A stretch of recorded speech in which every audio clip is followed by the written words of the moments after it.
Mark Schlabach of ESPN.com. He's a columnist over there, talks college football, talks college basketball, one of the great respected voices in the sports world. And Mark's joining us here on Off the Bench. Mark, good morning. How are you, man? Guys, doing well. T-Bob, so sorry to hear about your grandfather. Prayers to you and your family. Thank you very much, Mark. That means a lot, man. Thank you. Mark, how's the quarantine going for you? It's going okay. I had to move my oldest out of her dorm a couple weeks ago. She's pretty bummed right now. Trying to keep her busy, keep her at home. Freshman? Freshman at the University of Georgia. Brutal. I got a 17-year-old with a boyfriend, which poses another problem. So, but other than that, I'm good. I think my wife's about to lose her mind, but I think I'm good. We had Ogeron on 30 minutes ago. He was telling a great story about getting Burrow in the recruiting process. He talked about the first time meeting him. He knew he was going to Cincinnati. When did you know that the culture had changed in watching LSU football in the fall when you figured they had a quarterback? I'd heard all summer that they were going to open things up and that that Burrow was the right guy. The year before, I guess 2 years ago when he played Georgia, it looked like Joe Montana. Yeah, he did. Knew he was kind of the real deal. But, the second year I give Ed a lot of credit. I give Steve Ensminger, who I've known since he coached, Eric Zier at Georgia. Wow. When I was in school. To see him do it was something remarkable. But, I was at the Texas game in Austin when he lit up that defense. And, it was the Texas defense. But it's just, they were so talented. Joe deserved everything that happened to him. He deserved to win the Heisman, and I still say, as much as they were hyped up, I don't know that his receivers ever got enough credit because those dudes are so good. Yeah. Justin Jefferson shooting up draft boards right now. Yeah, and when you look at what they're returning, like the receiver position, that remains elite. That's going to be great next year. But you are going to be working in 3 new O-linemen. You're working in a new center, new quarterback, new running back. So defensively, you're losing first, NFL talent as well. What's your kind of thoughts on next year's LSU team, Mark? Your way too early thoughts. I think I've still got them in the top 10. I think there were 9, maybe 10 in the second edition. It's just, there's a lot of unknown. They've still got studs. You still got Chase. You still got Stingley.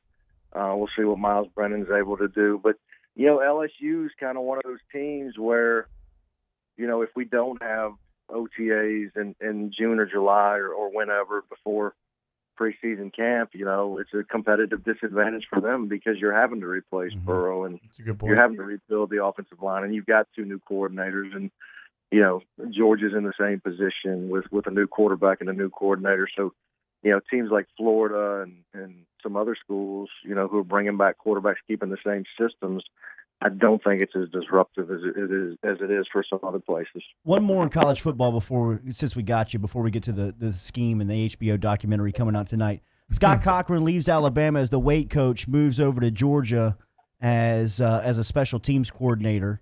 How do you see that transition, and what type of impact can Cochran really make as a position coach now?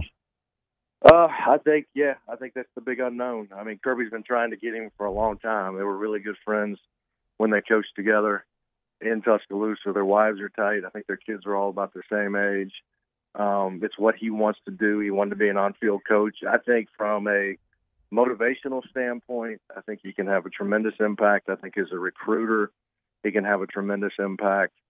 Special teams are special teams. And he was around Nick Saban for so long. I'm sure he was able to absorb some of that coaching on-field stuff, and he'll probably be fine. Does it have a big impact on Saban in Alabama?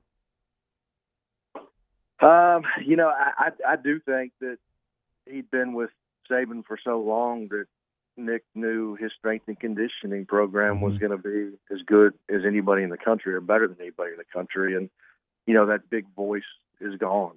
People over there have told me for years that he's had as much as an impact as any coach who's come through there.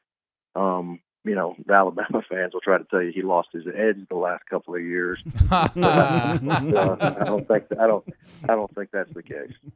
You think that? I wonder if those Region Banks commercials will continue. I guess those might be out the window now as well, Mark.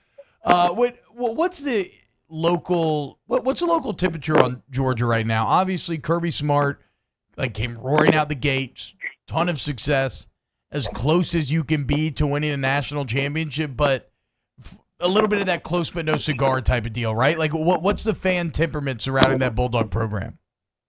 I think it's still high. I mean, obviously, you want to get over the hump. You want to get past Alabama and LSU now.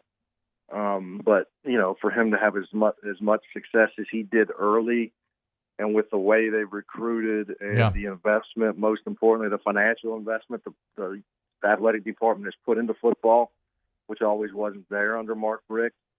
For whatever reason, I think they feel like it's still the dominant team in the East, dominant program.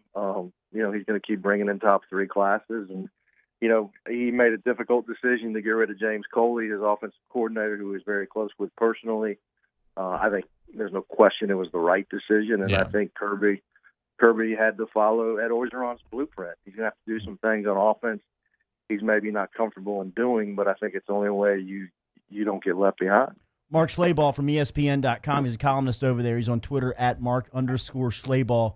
You've had a chance to see the documentary, The Scheme, that debuts tonight on HBO. It's about college basketball and kind of the underworld. Christian Dawkins, he was a centerpiece of the investigation with the feds and the NCAAs at the centerpiece of the documentary. Did you learn anything from watching it?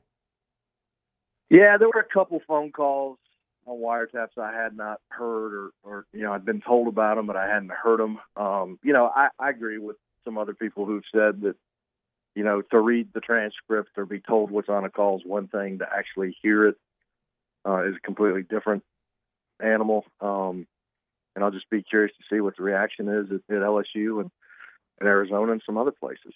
Well, I mean, strong-ass offer, that implies, like, when you heard that with your ears, you were thinking, like, great education, great support staff, the ability to better yourself as a student athlete, right? Like, is that what it came across? Is that what it came across the screen like?